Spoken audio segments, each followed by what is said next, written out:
super loud for the hilarious Kyle Adams!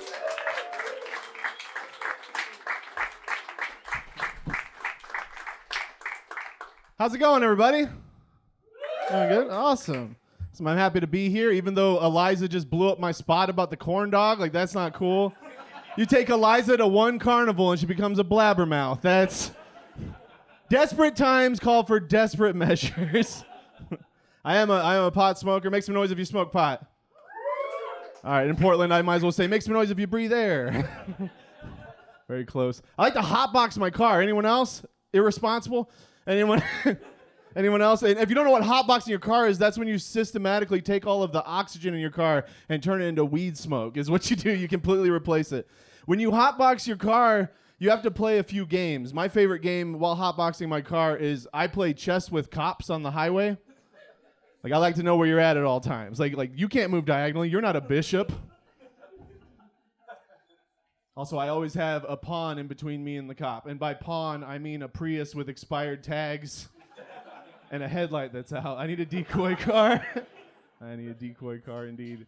One of my favorite ways to ingest marijuana, besides corn dogs, is weed lube. Anyone use weed lube here? Yeah, dude, someone's like, what? I just blew a stoner's mind. That was great. What? What was that? Oh, and by the way, if you smell weed in here, it's me. It's I like to show up to venues like on a cloud of weed smoke, like a THC-infused Goku. That's what I like to do. Yeah.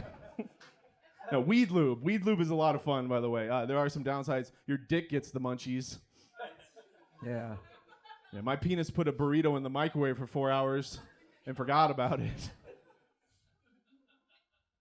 I put it back inside of the lady, and it was like, what did I come in here for again? Like, I can't seem to remember.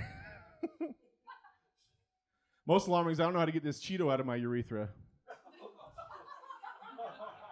Is there a doctor in the house? Is there? Oh, man. Dahmer is the most popular show on Netflix right now. Make some noise if you're watching Dahmer. Yeah. That means one thing. I need to smash these fucking glasses. It's not a good look. I went out with some ladies on Tinder. They're like, Kyle, you have a big face. You need big lenses to open up your face. And then they ghosted me with bad fashion advice. Because they set me up for failure. Because now my face may be open, but it looks like I'm going to eat faces as well. It's double down. And I didn't need any help in the department that people don't ever, people are never surprised when I tell them I've had sex in a van. It doesn't happen. And I live here in Portland, and people are very positive about that. They're like, I see that for you, dude.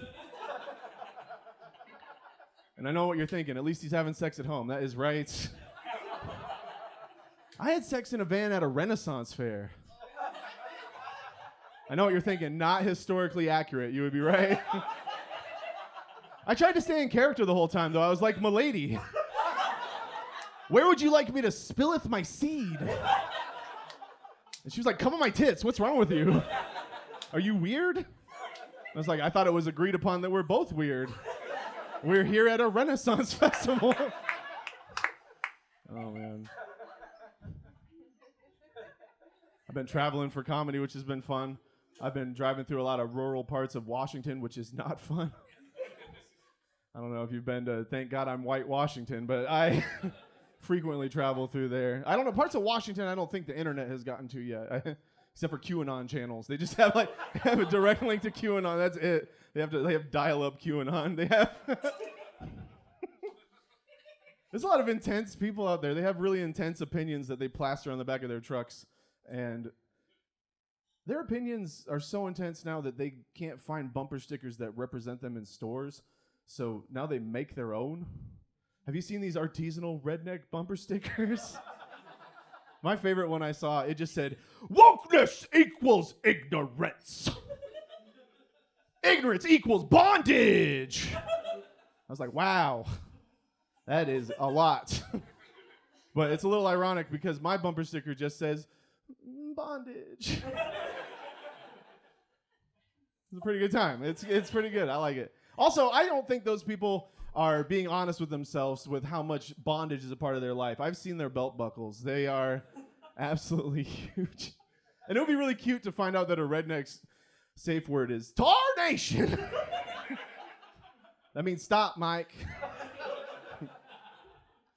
I've been traveling for comedy. I've been sleeping on floors. I've been sleeping in my car. I've been sleeping on couches. And sometimes you actually get a hotel room, which is crazy. Because like after a long stretch of that, I did like a full week of like scrambling, trying to find somewhere to stay. And I did a show that put me in a hotel room with 2 beds. It's like my cup runneth over. I got so excited. I didn't know what to do. I ate in one bed. I jerked off in the other bed. And then I slept on the floor is what I did. But after I did like a full dog circle to get comfortable, you know, like I was a leash kid. That's how I was broken in, by the way. I was a leash kid, but now I'm a good boy. I'm a good boy now. Any other leash kids? Bark if you were a leash kid.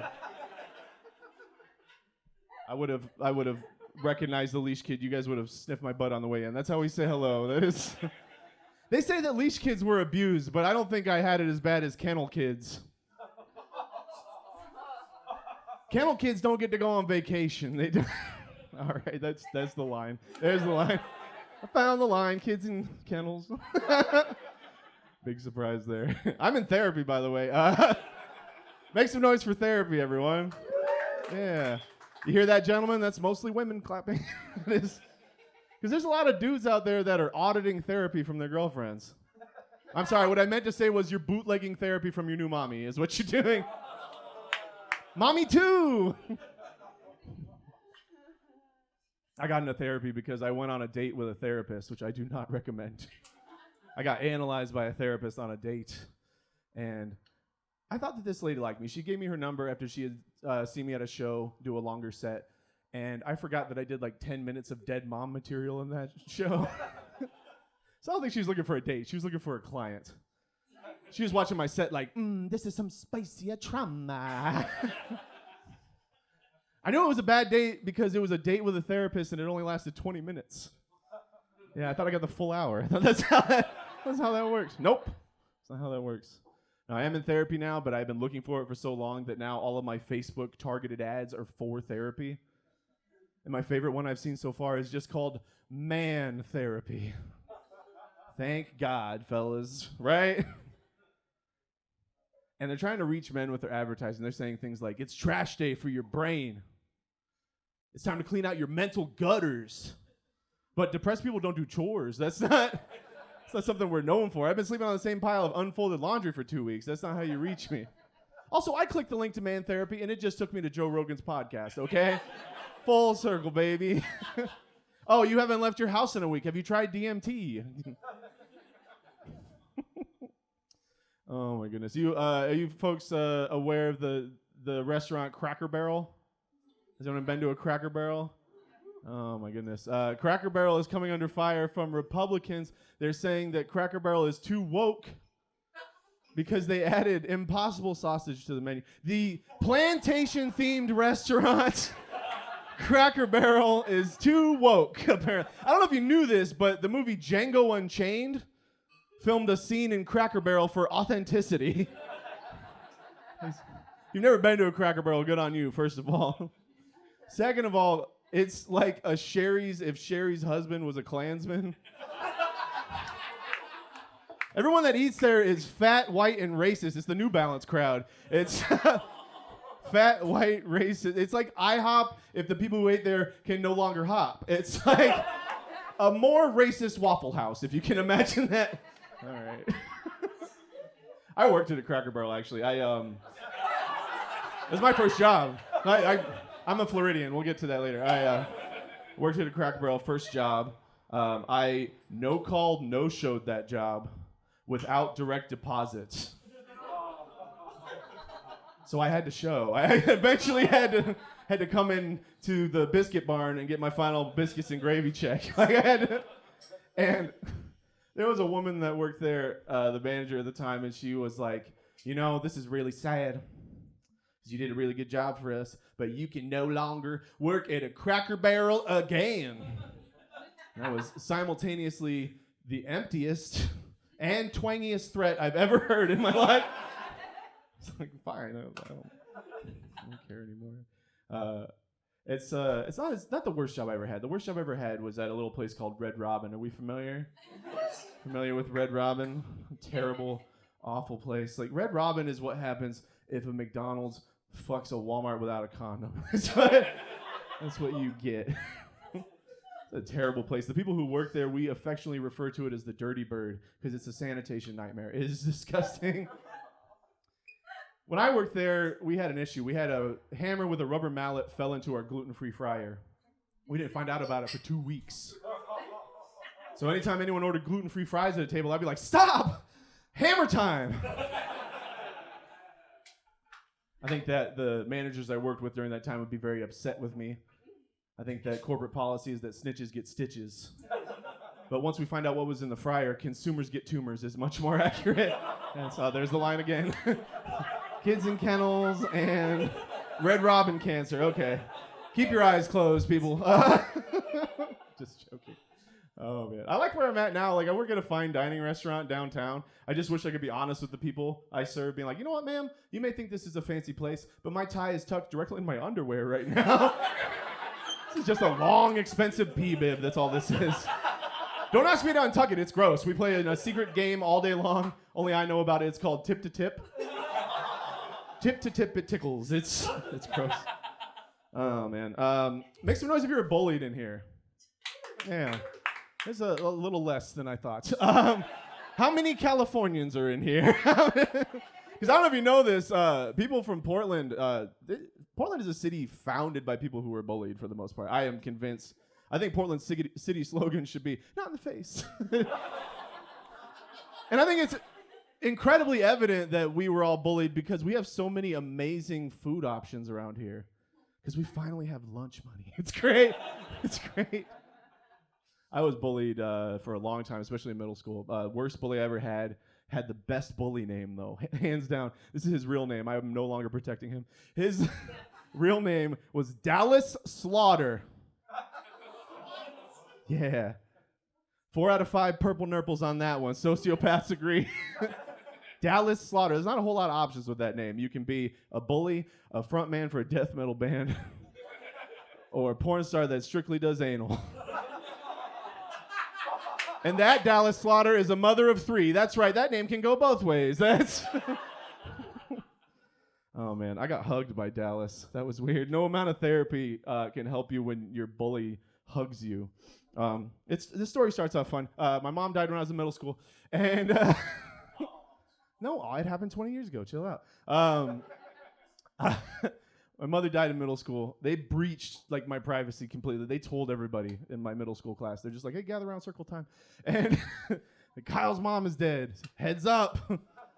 I got greeted by the most half-hearted apologies from people who couldn't even comprehend that because they were like 13 years old. I got hugged by my bully. That was intense. And in this moment, I thought that this person who had tormented me for a very long time had maybe gained just a little bit of emotional intelligence. Maybe he had grown as a person. And he held me tight. And I could feel his breath on the nape of my neck. And then he pulled away and he held my cheek and he looked me in the eyes. He said, Kyle, I can never understand what you're going through, and I'm so sorry to you and your family. Your mom may be gone, but there's something right here that you'll never get rid of. Your big fat fucking tits.